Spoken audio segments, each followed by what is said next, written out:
Ladies and gentlemen, boys and girls, welcome to another episode of the Jayden Show, or Jayden Bryce Show, J Show, whatever you would like to call it. The show where we talk about the latest, hottest topics in the world of pop culture and sports. I'm still wanting to decide if I'm going to call it that or if we're going to call it the Alpha Podcast. It's just something we're going to have to work on and continue to work on in the future. Today, I got an action-packed show for you guys. We're going to talk about some things that happened over the weekend with the WNBA. We're going to discuss the Fantastic Four first steps. The social media embargo lifted a little earlier than expected over the weekend on Friday night. But as of 45 minutes ago, the review embargo for all the major media outlets was lifted. And we're going to get a look at what everybody is saying about the film coming out this weekend. We're going to discuss James Gunn's Superman's second opening weekend. Well, not second opening weekend, second weekend at the box office, and how so far, so good. And lastly, I'm going to discuss Damien Lillard going back to the Portland Trail Blazers and how it is a very shocking move.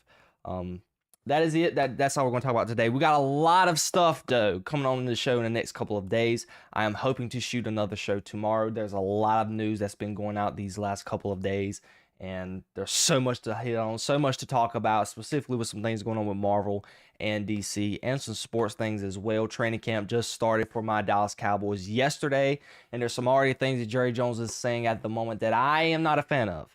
But we'll get to that in a show in the future, hopefully tomorrow. I thank you guys for joining me. Do not hesitate to hit the like button on the video, subscribe to the channel, and more importantly, check out my podcast on Apple and Spotify at the Alpha Podcast at the moment, unless I change it in the future to the Jayden Bryce Show. All right, guys, without further ado, let's go ahead and get into the show. The first topic that we are going to talk about is, you guessed it, is the WNBA. Over the weekend, the WNBA had its All-Star Weekend, something I did not know that they even had. I wanted to make sure it wasn't the very first one they had. Obviously, they had one last year, and maybe they had one the year before that. I don't know. I never even knew they even had an All-Star Weekend. And it was in Indianapolis, Indiana. And if I'm not sure, I don't know if they had it at the Indiana Fever Arena or the Indianapolis, the Indiana Pacers Arena. That I did not get no information on, but I want to say that they did have it in the Indiana Pacers Arena in Indianapolis, Indiana. And of course, it's not the WNBA with some type of political aspect involved in it. We all know that the WNBA is having some revenue issues, and the players are demanding higher pay. When you got a lot of the players, and mainly some of the big players, and Caitlin Clark, if I'm not mistaken, only making $78,000. The pay disparity in the WNBA has been a huge problem, and a lot of people have been speaking out about it over the last couple of days. And the WNBA players did this by wearing some t-shirts during the last day of WNBA All-Star Weekend. And as it says in the lower third I have, it stated, "Pay us what you owe us. Be careful what you wish for." Now let's go to the article that was written up by the Associated Press. The WNBA All-Stars wanted to send a clear message to the league on the game's brightest stage. All of the players on Team Clark and Team Collier warmed up for Saturday's night's WNBA All-Star, so it was Saturday night, in shirts that read, "Pay us what you owe us. We get a very tiny percentage of all the money that's made through the WNBA, which obviously is made through the entertainment we provide," said Nafisa Collier on the decision to wear the shirt. "So we want a fair, reasonable percentage of that. The idea was hatched Saturday morning at a players' meeting. The demonstration comes after the players and the league failed to reach a new collective bargaining agreement at an in-person meeting Thursday. The league's players opted out of their latest CBA in October and are looking for a better revenue sharing model, increased salaries, improved benefits, and a softer salary cap." So guys, let's just get to the bottom line, okay? There are some problems with this, and there are some details behind the scenes. The major problem for the WNBA when it comes to paying their players is, number one, and most people do know this, at the moment, They have not, in the 30 years that, or 28 years exactly, that they have been established, they've never turned a profit. They've never made any revenue. In a league that's not made any revenue, how do you expect them to pay you NBA type money? At the moment, the NBA just signed a huge collective bargaining agreement, a huge TV deal. They bring in a crap ton of revenue. And at the moment, their share, the players get 50% of the NBA share in their revenue. For the WNBA, which is shockingly interesting, the WNBA players only get 9.3% of the revenue made in the WNBA. And in their current bargaining agreement, I want to say their CBA right now, revenue shares is only around $90 million. But coming into next year, they're looking at signing an agreement for a TV deal that is worth up to $226 million, roughly, if I'm not mistaken. It's around the 220, 230 million yard mark. That is going to be huge in order for you to get paid that money. But at the moment, as currently constructed, the WNBA can't pay you what you want. They can't pay you what they owe you because they're not making revenue. As of just last year, the WNBA lost $40 million. $40 million. And the WNBA is not going to back pay you because I do believe in the next couple of years, the WNBA might see their first profit. All thanks to the next Michael Jordan for the WNBA, Caitlin Clark. She is going to be the main reason why the WNBA will even be considered to be able to turn a profit. Because of the light that she has brought to their game and all the media attention that she has brought. The amount of people that go to their games. We've seen the countless amount of stories that have came out about the WNBA over just this season, where the WNBA saw a massive drop in their ratings when Caitlin Clark was injured. I want to say it was over 50%. Not many people are going to the game. Not many people were going to the games. If I'm not mistaken, not many people currently are going to the games unless Caitlin Clark is present. But I do know in the potential future, there is a chance to where the WNBA is finally going to turn a profit. And where they can get into discussions with the WNBA Players Association, with the president of the WNBA, and advocate for more money instead of the 9.3% that they're making. Let's get that 9.3. Let's get it up to maybe 20%, 25%. You're not going to get 50% of what like the NBA players are getting. Okay. The NBA player is a far better product. It has a wider fan base. TV ratings are way better. The athletes are way better. It is better in every single aspect. The NBA has subsidized the WNBA for the last couple of years to even keep it afloat. But thanks to Caitlin Clark, you girls are in a position to be able to hopefully make you about six figures. Maybe we get a WNBA player that's going to make their first $1 million contract.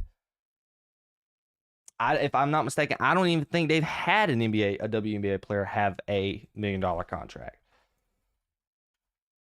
And I want to look it up just to make sure I am correct here, because I want to make sure that I'm not telling you guys a lie. But if I'm not mistaken, I don't think one WNBA player has ever had a $1 million contract. And I think I'm correct. Right now, the highest paid player is making $725,000. And that is Enrique Agunbuale. It's the girl from ESPN. Her sister plays. So, yeah, there has not been a WNBA player that's had $1 million contract. So, when they get this new CBA deal done And instead of getting a $90 million TV deal that they have and get the $230 million TV deal that they are going to get, and it's going to feature more outlets than just ESPN. Because right now, if I'm not mistaken, I think ESPN is the only outlet that airs these games. For basketball, they signed a new TBA deal. They're going to get NBC's going to do the games now instead of Turner TV. And they're still going to have ESPN. So there you go. Right now, the WNBA is only getting aired by ESPN. And not many games are getting aired by ESPN. Only Caitlin Clark featured games and some other games here or there. I'm on TV multiple times a week, specifically at night, looking for sports to watch. I don't see WNBA games getting aired that much. And the women have to understand this. You cannot get paid unless people watch your game. The fans, the consumers of the product are how you get paid. At the moment, not a lot of people are watching you enough in order for you to get paid what you want to get paid. Not many people are watching you like they are in the NBA, like they are in the NFL, like they are in Major League Baseball. I can argue it will never get as big as those three leagues professionally. College basketball for women gets a huge turnout, but it's college. One can argue, and even on the men's side of things, college basketball, it can pull about maybe more or just on par with the TV ratings that the NBA makes, specifically come time in March Madness. But in order to pay you what they owe you, they got to make money first. The people, the head honchos for the WNBA, she has to make money first. I don't know the ladies who's currently the commissioner for the WNBA. She's got to make them some money first before she can pay you guys. Look, I don't want the girls to get ahead of themselves. I can go on a long rant here about how these girls have been treating Caitlin Clark, the golden egg, the golden goose that people like to refer her as, how people are really not accepting her, not accepting the type of attention she's bringing, being jealous, and being pretty much naive of the reason why that their league is on the rise, so to speak, that they are. And it's only because of her. And these girls are jealous when you get to the Angel Reeses and Kelsey Plums and Asia Wilson, and the list goes on and on. All these past year and a half of all these interviews they've had and saying, no, it ain't because of Caitlin Clark, it's because of everybody else. You know, I can get on that. That's a different discussion for a different day. Okay, specifically for this conversation. These girls have to understand it's more than just paying you what you want. There's business behind the scenes that goes on. And they have to make revenue in order to pay you what you want. So, in summary, maybe in the future, maybe after next year when they can get this CBA done. But at the moment, that you cannot get paid what you owe. Because at the moment, the WNBA is not making enough profit. But if you want to have a brighter future, you need to start embracing Caitlin Clark. You need to start embracing the attention that she's brought to your game instead of wanting to resent her. We've seen, again, the ratings drop when she's not present.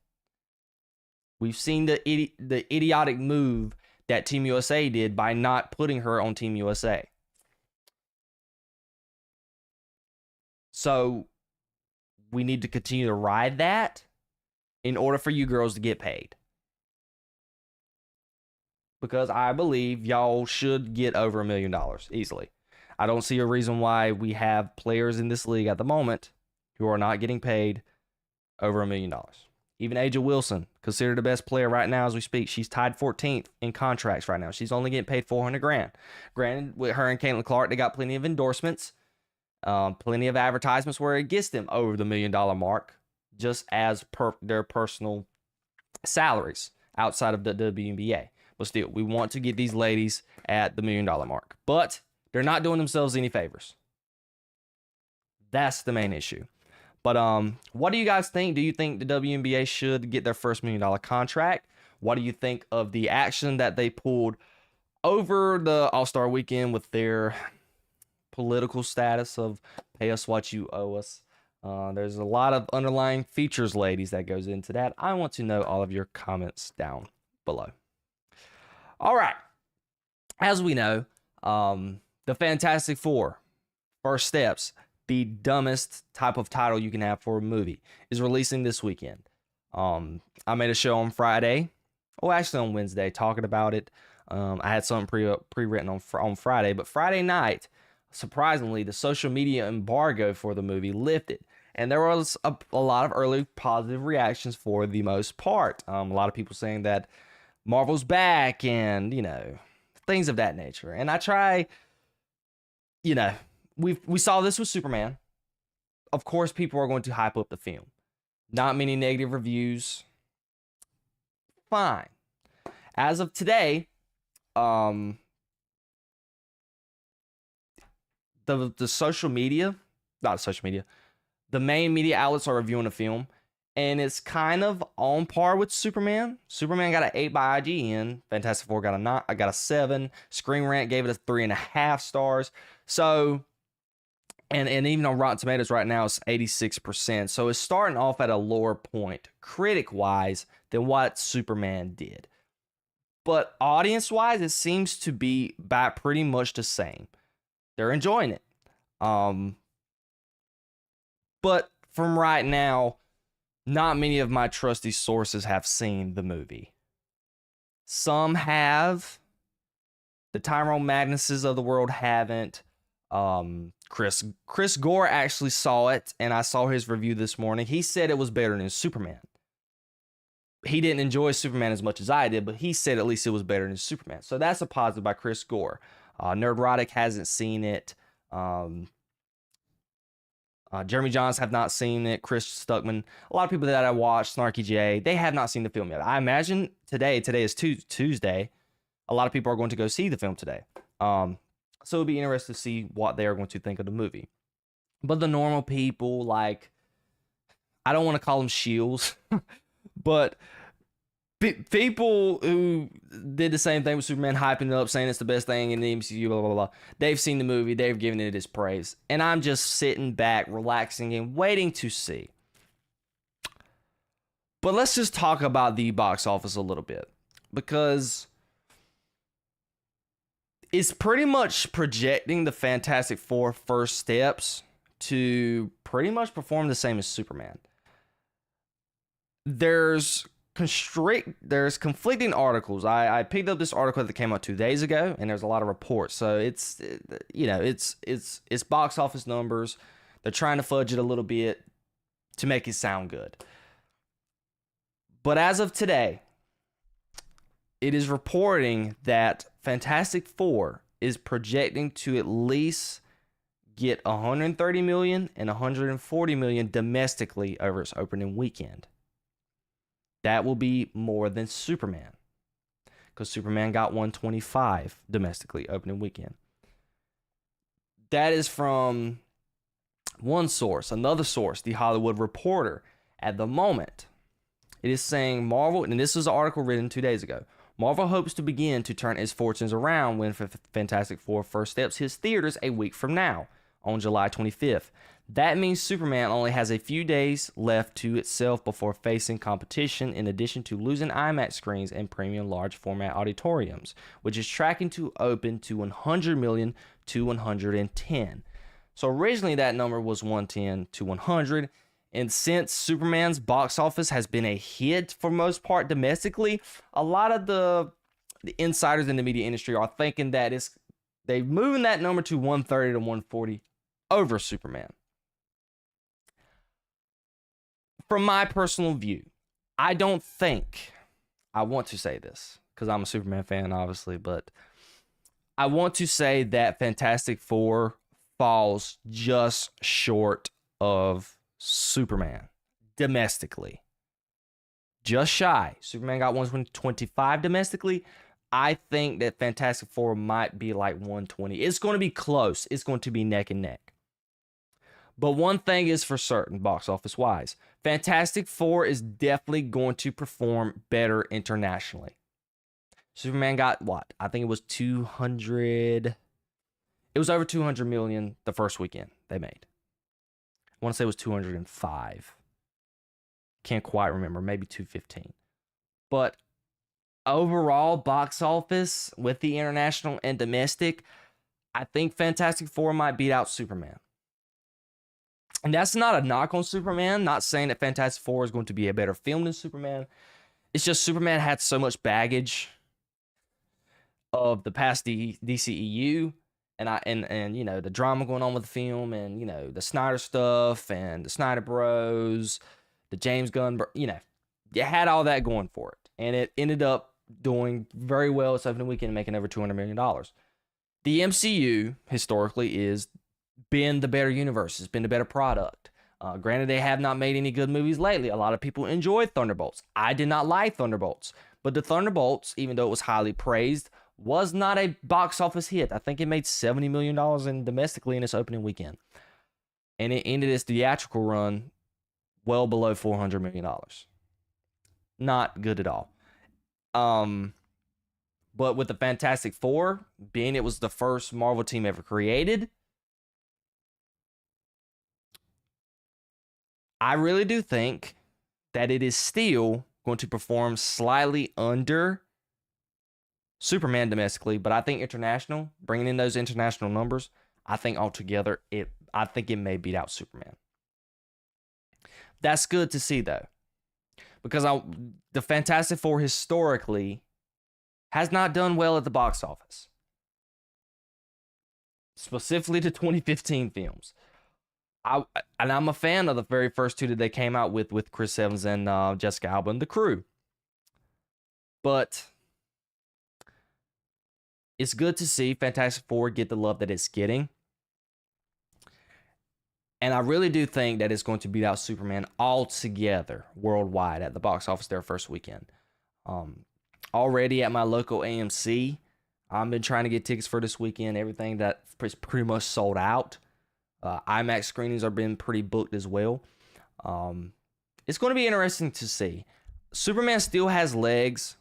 I want to see if Fantastic Four will have the same kind of legs that Superman is having at the moment, because I don't think it can.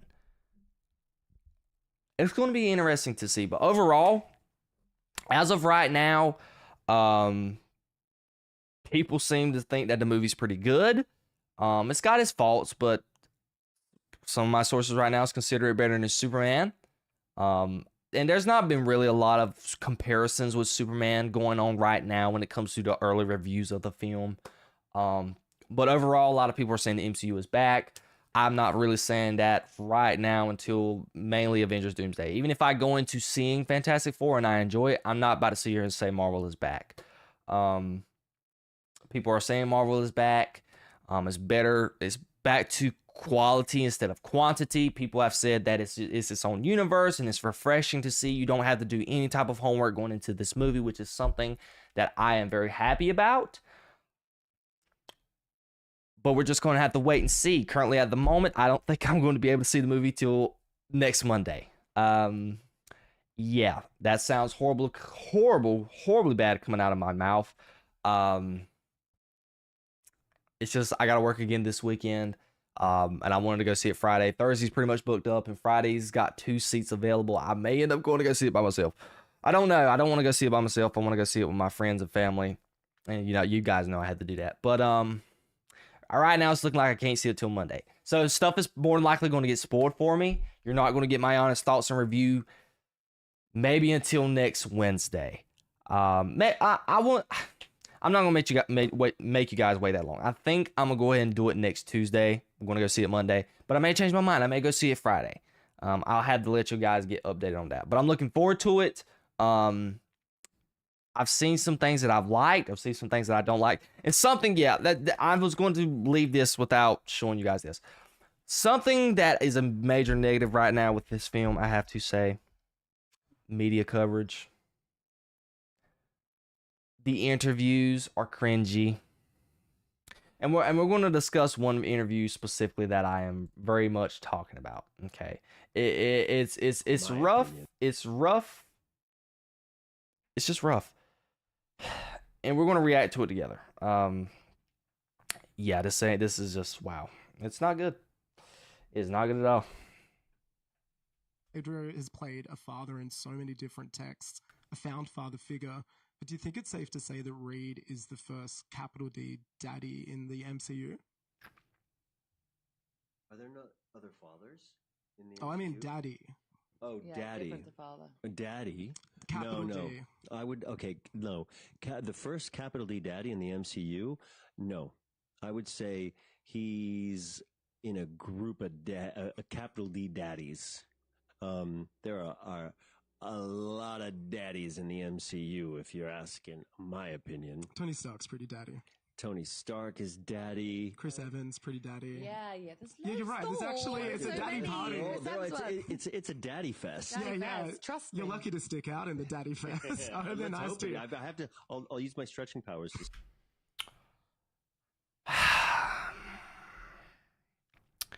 Ladies and gentlemen, there you go. There's a lot of the continuous crap that's been going on with the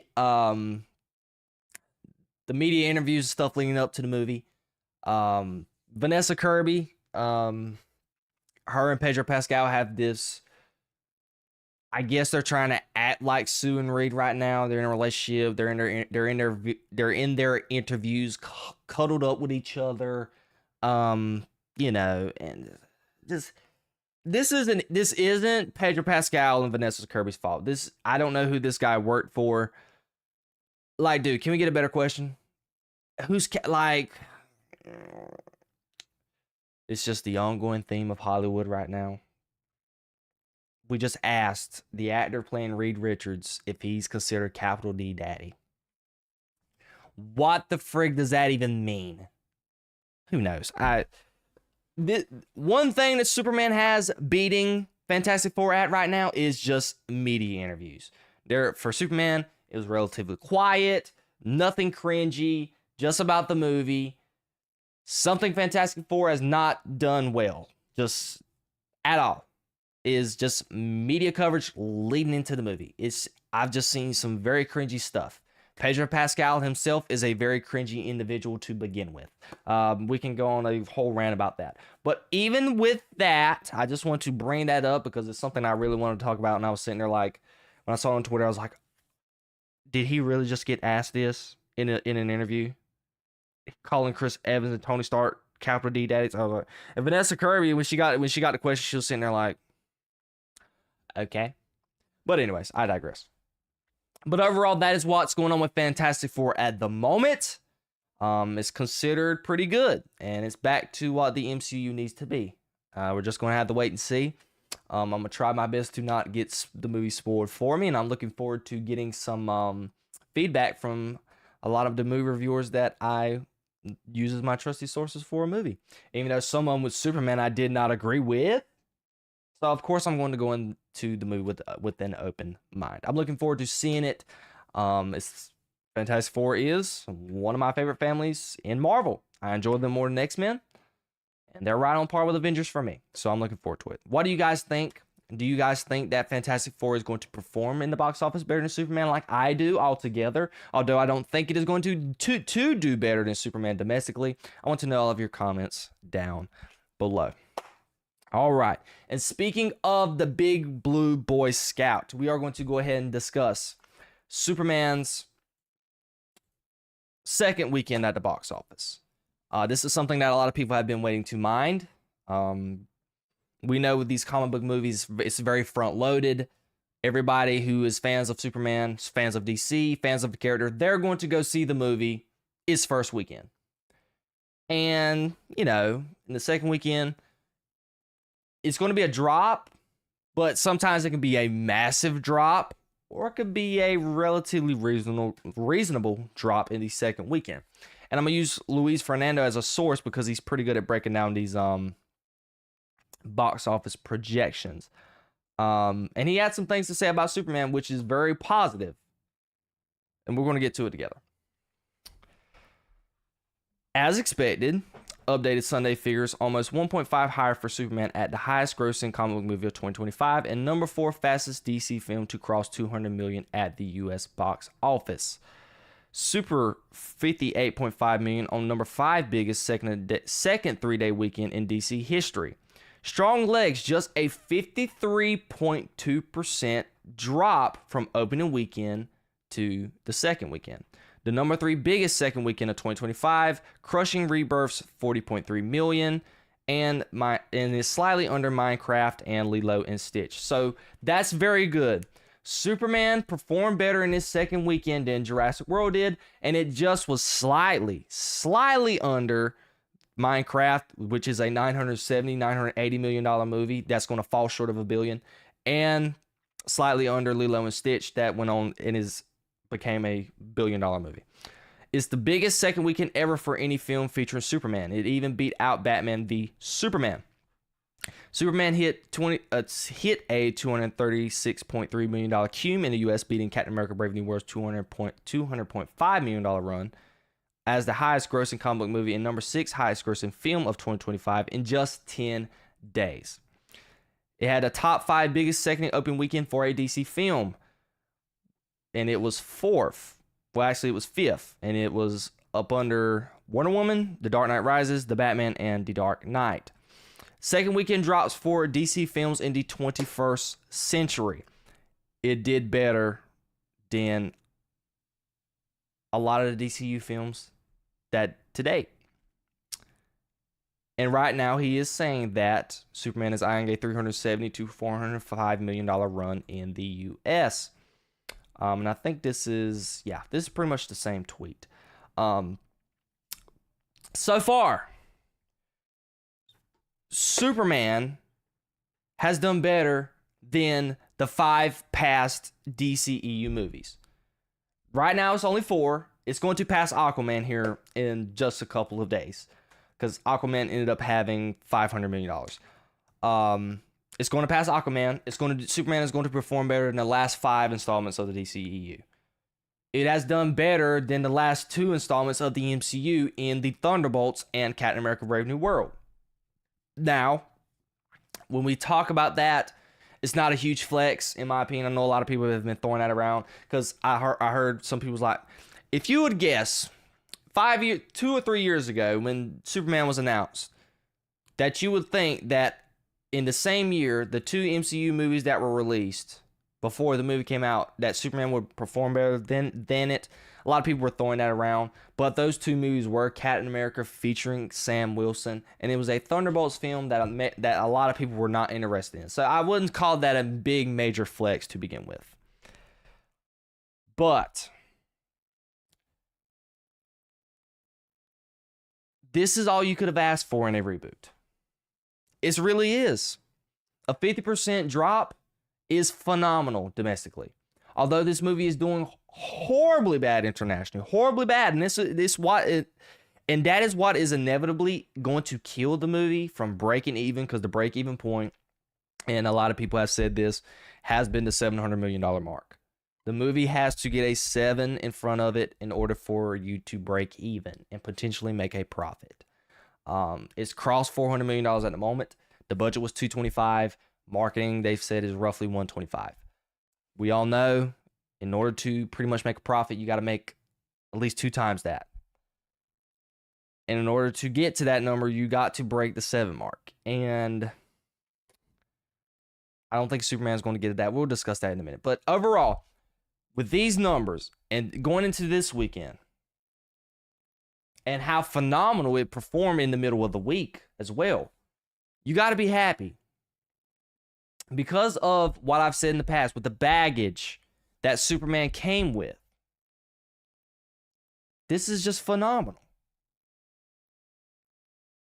And there was a good analogy that somebody brought up on the John Campea show, and I'm going to give that person credit for that. He pretty much compared this box office experience for Superman to Batman Begins. Batman coming off the horrible George Clooney movie, going into the Dark Knight trilogy. Batman Begins, Christopher Nolan's first Batman film. The movie did not do well in the box office. at all. Batman Begins was not a huge hit. If I'm not mistaken, I think the budget, it only ended up making $375 million at the box office.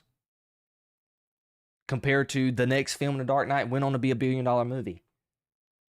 So the Batman movie ended up making 30% of what The Dark Knight ended up making. The spread in that is just drastic. But that movie, the Batman Begins, was the movie to give people a breath of fresh air. Introduce them to something new. Get positive word of mouth, positive critic score, positive audience score. That's what Batman Begins did, and made a sequel and went on to make a Dark Knight movie that ended up making $1 billion. Superman knocked those 3 questions and checked those boxes. Now, I'm not going to sit here and say that whatever sequel is coming up for Superman, and James Gunn has even said that the possible Superman sequel that we're going to get is not going to be a direct like Superman 2 or anything like that. But you're telling me that, and I know it's probably not going to be Supergirl, but we may see another DC movie along the lines go on to make $700, $800, $900 million. Now, we got to look at it in this aspect. People are not going to the movies as much like they did when The Dark Knight came out, 2008. So, what, almost 17 years ago? Not many people are going to the movies like they did 17 years ago. There's not been good comic book movies coming out, and I know people are talking about superhero fatigue. There's no such thing as superhero fatigue. It's bad movie fatigue. So, given that we have Superman, great all around the board, positive reviews everywhere, although we got you got some people who are calling it polarizing and dividing audiences. You have that aspect of it. But it's mostly been positive to the average ongoing moviegoer. And then we have just got Fantastic Four. Positive. Great reviews so far. Just that has to be wait to be seen. So comic book movies at the moment, we're starting off pretty good. Hopefully we can ride this wave for the next couple of years, leading into next year with Avengers Doomsday, next year with Supergirl. And we can hopefully get a comic book movie to get back and make $1 billion. That is not a Batman or a Spider-Man movie. So, in totality, when you look at Superman's second week in the box office, it's an absolute hit. It's very good. Now, it's not going to be a hit in the box office when it ends. It's not. Superman's just not going to be a hit. And back to the $700 million thing, I don't think it's going to get $700 million. Now, this fella here, who is Luis Fernando, who is pretty much the guy who's getting the box office numbers for all these films, he is saying that $600 million is a lock. And his projection is between $640 million to $700 million by the time its box office is over with.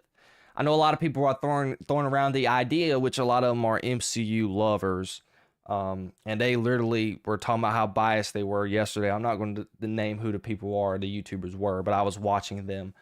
And they were pretty much along the lines like, this movie will be good enough to get a 5 in its box office run, $500 million. And I'm like, dude, guys, the movie is already at $409 million in 2 weeks.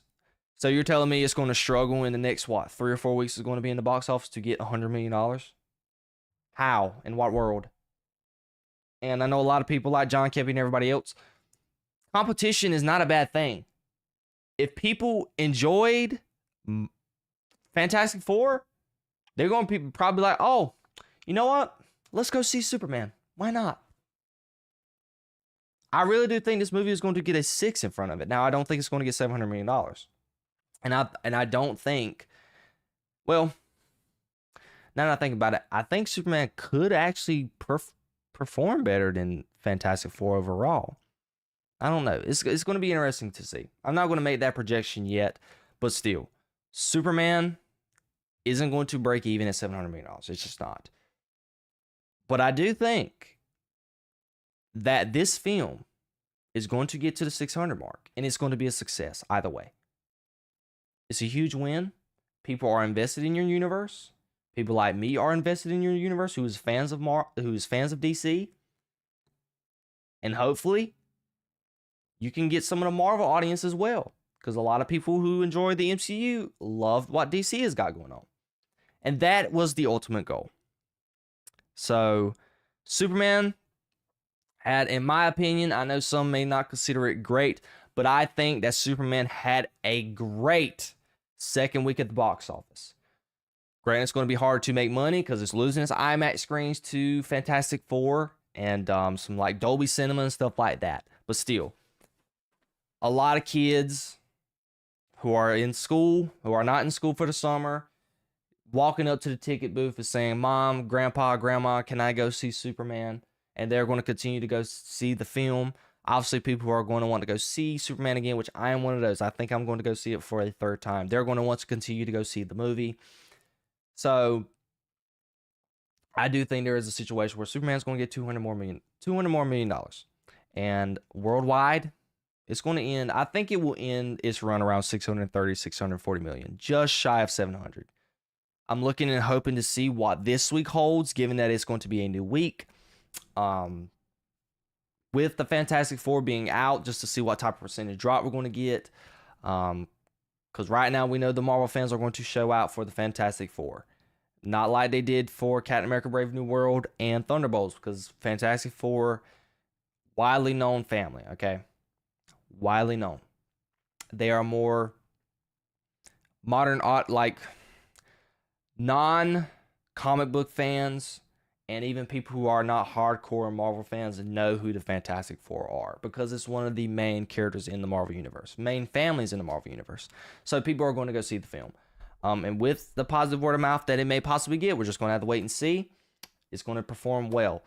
So we're going to have to see how that affects Superman. But I still think that it is good to have competition for Superman. A lot of people are thinking that the idea of just because Fantastic Four is in the box office, that all of a sudden, oh, Superman is dead. No, it's not. It is a good time to have competition at the box office. And I can say this because I was one of those when they originally announced the release date for Superman. Because originally, Superman and Fantastic Four were coming out on the same weekend at first. And then I think Marvel just moved it back 2 weeks. Just, you don't want to have that going on the same weekend. But it is good to have competition. Because I have been one of those. Again, I didn't finish my sentence. I was one of those who said it was an idiotic idea to have Superman released the same month as the Fantastic Four. But in hindsight, now that we're here, I think it's a great idea. So all these people that's sitting here thinking that,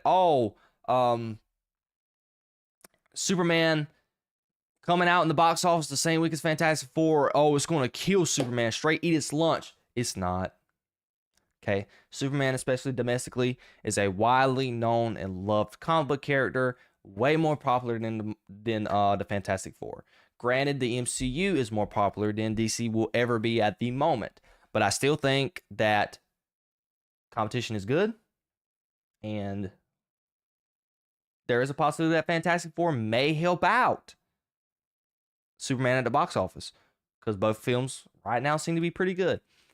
And it's a hopeful turn for comic book movies. But anyways, guys, what did you guys think of the numbers for Superman? Did you think they were good? Do you think Superman is going to get $600 million? Because I do. Do you think Superman will continue to perform well? Do you think it's going to have legs going into its third weekend? I want to know all of your comments down below. All right. We're transitioning away from the pop culture stuff, and we're going to get to our very last topic. If you're still here, thank you for watching. Damien Lillard. I don't talk that much NBA. It was very interesting to see that Damien Lillard went back to the Portland Trailblazers. He got a huge, and I mean huge, cap-killing buyout for the Milwaukee Bucks. With the Milwaukee Bucks, he got that buyout. And at Damien Lillard's age and stuff, I was sitting there like, okay, there should be a way that Damien Lillard is wanting to go to a title contender, because that was the ultimate goal when he originally demanded the trade and wanted out of Portland. And he went to the Bucks. He teamed up with Giannis, and it ended up not fruition to a championship. And I was sitting there thinking, with Damian Lillard, when he was a free agent, I was like, oh, maybe join like the Lakers, finally join LeBron, maybe go join Kyrie on the Mavs, maybe even stay in the East, but go somewhere else in the East. Join the Indiana Pacers, even though that would be stupid, but maybe just entertain the idea. And he made a very shocking decision and decided to go back home to the Portland Trail Blazers. And as you see in my lower third, it was a very shocking move in the NBA world. It was a very shocking move. We're going to get to the article here. By Bleacher Report. Damian Lillard's contract agreement with the Portland Trail Blazers didn't receive unanimous approval from around the NBA. John Hollinger of The Athletic reported that people in the league were scratching their heads after Lillard signed a 3-year, $42 million deal with Portland, which is a bargain. And he signed that because of this. The star point guard will use the 2025-2026 season to rehabilitate the torn Achilles that he suffered in 2025 playoffs with the Bucks. Lillard became a free agent after the Bucks waived and stretched the remaining $103 million of his contract, gaining the financial flexibility to sign Miles Turner to a 4-year, $107 million contract. The 9-time All-Star will now be returned to the organization that he spent the first 11 years in his career, and is already the Portland Trailblazers' all-time leading scorer. The report confusion from NBA insiders regarding Lillard's agreement with his former team could stem from the fact that he is 35 years old, joining a Trailblazers squad that isn't a threat in the Western Conference, missing the playoffs in each of the last 4 years. Lillard also reportedly received offers from 2025 playoff squads such as the Boston Celtics, Golden State Warriors, Lakers, Timberwolves, before choosing to return to Portland. Once he returns from his Achilles, the Trailblazers will need to manage his minutes alongside Drew Holiday and former number 3 overall pick Scoot Henderson. Still, Lillard's contract could become a steal if he's able to recapture the individual production that he displayed prior to injury. He averaged 29.9 points a game. So overall, my thoughts about this. I'm with these guys. I thought this move was an absolute head scratcher. Because number one, he signed a $3 million deal. And he's not going to be playing in the upcoming season because he tore his Achilles in the playoffs. They got Drew Holiday from trade, and you have Scoot Henderson getting young. And at Damian Lillard's age of 35 years old, by the time his contract is up, he's going to be 38. And originally, Damian Lillard left the Portland Trail Blazers because he was wanting to win a championship. When he leaves the Trail Blazers, he's going to be 38 at the end of that contract. Well out of his prime. I love Damian Lillard. He is coming off an Achilles at 35 years old. I do not see a world in 3 years where Damian Lillard is going to be that franchise carrying guy like he was with Portland and playing at a super high level like he was these past couple of years on the Bucks. And this move shocked me because if I'm Damian Lillard, the goal is to still win a championship, and you're not doing that on the Portland Trail Blazers. And I know a lot of people have discussed in the media space about how, Portland's got these draft picks, and, you have Drew Holiday, who won a championship on the Boston Celtics. He's a great player, great facilitator, great defensive guy, although he is getting old. You have Scoot Henderson. You had Shamar Stewart. Not Shamar Stewart. I don't know that kid's name. Something Shaden Sharp or something like that, I think is his name. You have all these young guys who have some good potential, but you are in the West. You have teams like the Los Angeles Lakers with LeBron and Luka. You have Cooper Flagg and the Dallas Mavericks. The Denver Nuggets are still there. The Timberwolves. Who knows what the San Antonio Spurs is going to do with Victor Wembanyama and the crew. The list goes on and on of teams that the Western Conference, the Houston Rockets are going to be good. The Western Conference is going to be brutal to play in the next couple of years. Granted, in the next 2 years, LeBron is going to be gone at some point because he's going to retire. But outside of that, when his contract is up at 38, why would he want to leave Portland? I say that because when Damian Lillard first was with Portland and all the trade rumors were going around about him wanting to go to Miami and things of that nature, Damian Lillard, before he even got traded, always talked about how much he valued loyalty.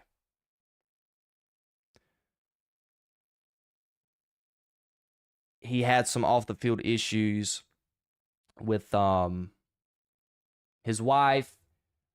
Him and his wife and his family is going through a divorce at the time, and he was in Milwaukee and he got interviewed and he was talking about how it was very lonely in Milwaukee. It's a small town, not much going on. He's away from the family, and he went through some very mental stuff when he was with Milwaukee. So maybe going back to Portland, he might be closer to his family. I don't know what's going on with him and his wife and their divorce and things of that nature. I don't know. Maybe he did make this decision based off that to get closer to the family. You're 35 years old. You probably got 4 good years left. You signed a 3-year contract. I'm not sure if Damian Lillard is going to play after his 40s. Who knows? I don't know. It's waiting to be seen. But I think this is the reason why he made this move. And it's part of the loyalty thing. Maybe Damian Lillard does not value championships like he values his family and off the field things. And I bring this up because of Scottie Scheffler over the weekend. He won the British Open, and he was talking about how, hey, I have won, but it just doesn't fulfill me. Nothing is more important than family. Maybe Damian Lillard has that same outlook. I don't know. With this move, because he was a free agent, he got offers from Golden State, who you can argue with pairing him with Steph, they could make some noise. You have Jimmy Butler as well. Timberwolves, Anthony Edwards, Michael Conley's getting old. They needed a point guard. You could make some noise on there. Same thing with the Lakers. They need a point guard. But in the end, he chose a team who has not even came close to sniffing the playoffs since he's left. And even the last year he was there. So there is an underlying factor about, I think Damian Lillard value loyalty. And he wants to retire a Portland Trailblazer. And if he continues to be on the Portland Trailblazers, I promise you that he is more than likely going to have a statue on the outside of that arena. Even with the Clyde Drexlers and the Bill Waltons who's played for the Trailblazers. I don't even know if anybody even has a statue outside of Portland at the moment, but Damian Lillard is going to be that guy. He's already the leading scorer for the franchise. And I imagine for the next couple of years, when he comes back, not this upcoming season, but the season after that, when he comes back off his Achilles, he is going to show the fans of Portland what they missed out on. And it's going to be very interesting how it unfolds. Sorry, I had to pause a little bit. I had somebody who's commented on my stream, and I don't know what he's talking about. But yeah, it's just going to be interesting how it plays out. Because at the end of his contract that he signed, Damian Lillard is going to be 38 years old. 38 years old. I don't know how well he is going to perform coming off his Achilles. I don't know where his health is going to be at. So it's going to be very interesting which I think, and I wrote it down in my notes, I think Damian Lillard is going to be with the Trailblazers for the rest of his career. And I said that, again, based off of the past things with his stuff that he's talked about off the field when it comes to his divorce and the kids and things of that nature, being away from the kids. And I think he probably values family over winning a championship. And he's at that stage in his career. He didn't value the championship. They had an opportunity with the Bucks. You had Damian Giannis. I think getting rid of Doc Rivers was a horrible move. You should have never got rid of Mike Budenholzer. At all. And you had some injuries going on with Chris Middleton as well, and you just was not able to get the job done. You very much underperformed. So I don't know if this decision to be with the Trailblazers is just throwing the white flag by Damian Lillard. I don't know. I really do think it was the off the field stuff. Dame was and Tulip plays here. He says Dame was already declining, let alone off an Achilles tear. I don't think so, man. Damian Lillard was not playing. I figured you was. I was trying to read your stuff. I think you were talking about the WNBA, but man, I don't think so. obviously Damian Lillard is not he is not in his prime. You know, the year where he hit that big shot in the playoffs against the Oklahoma City Thunder over Paul George, and he, you know, shouting daytime and all that. You know, he's not that Damian Lillard anymore. But I mean, he was very good enough to be your starting point guard on a championship roster. He can't be the main guy, and that's what I've been trying to say. Damian Lillard is not going to be LeBron James. He's not going to be the main guy, and even LeBron James at his age right now, he's not able to carry your team. He needed Anthony Davis. And even Steph Curry right now. I think Steph Curry, he needs somebody with him as well. Damian Lillard cannot do it by himself. And even at the moment, on the Portland Trailblazers, he has nobody right now to help him. So Damian Lillard, if he could have teamed up with somebody, like even with Giannis, he could have possibly won the championship. But I don't think, obviously, Dame, I wouldn't say he was declining, because Dame, as I stated earlier, he was going 25 points a game. I mean, that's still elite numbers.